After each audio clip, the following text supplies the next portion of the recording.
हरे कृष्ण। कृष्ण संकीर्तन और कृष्ण को जानने की विधि। हरे कृष्ण कृष्ण कृष्ण हरे हरे, हरे राम राम राम हरे हरे।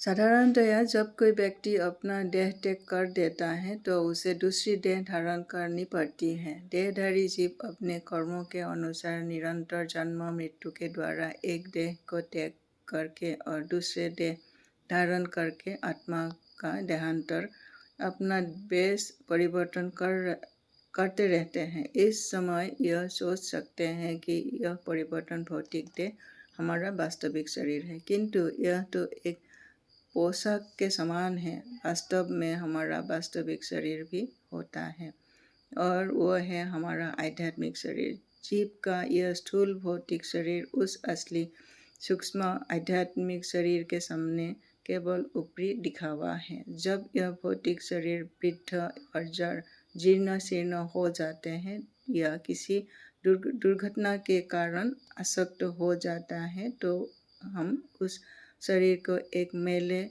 या फटे पुराने वस्त्र की भांति एक और छोड़कर दूसरी भौतिक शरीर को ग्रहण कर लेते हैं। वंशासि जीर्णानि यथा विहाय नवानि गृह्णाति नरोपराणि तथा शरीरानि विहाय जीर्णानि नवानि शयाति नवानि देहि। जैसे कि पुराने वस्त्रों को त्याग करके नए वस्त्र धारण करता है, उसी प्रकार यह आत्मा भी पुराने शरीर को त्याग कर नए भौतिक शरीरों में चला जाता है। भगवद गीता 2.22। प्रारंभ में जीव का शरीर एक मटर की दानों जितना होते हैं, फिर वह क्रमशः शिशु, बालक, किशोर, तरुण, प्रौढ़ और वृद्ध होता हुआ अंत में आसक्त और व्यर्थ होकर दूसरा शरीर बदल लेता है। अतः शरीर निरंतर परिवर्तन होता रहता है और मृत्यु तो हमारे वर्तमान शरीर का अंतिम परिवर्तन मात्र ही है।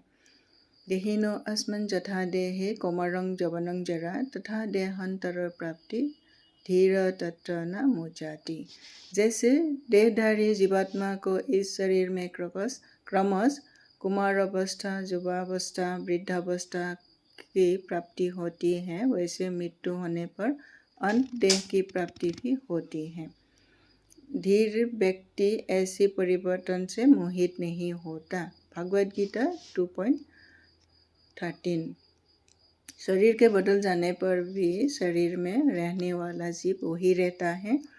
यद्यपि बालक युवक हो जाता है तथापि उसके शरीर में रहने वाला जीवात्मा नहीं बदलता।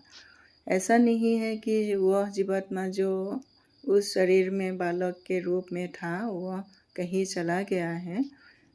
आधुनिक चिकित्सा विज्ञान भी स्वीकार करता है कि वह भौतिक शरीर निरंतर बदलता रहता है।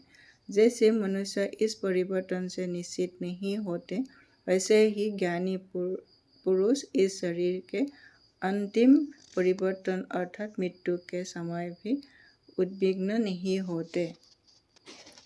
परंतु जो मनुष्य वस्तुस्थिति को यथार्थ रूप में नहीं समझता वह शोकाकुल होता है। भौतिक दशा में हम सदा देहांतर करते रहते हैं, वही हमारी व्याधि है।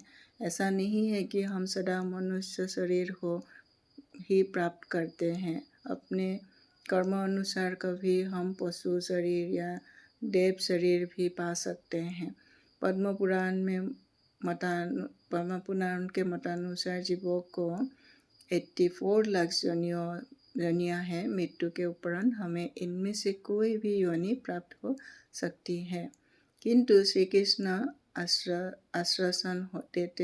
आश्वासन देते हैं कि जो व्यक्ति उनके जन्म और कर्मों के रहस्य को तत्वतः जानता है वह जन्म मृत्यु के इस चक्र से छूट जाते हैं। हरे कृष्ण कृष्ण कृष्ण हरे हरे, हरे राम राम राम हरे हरे।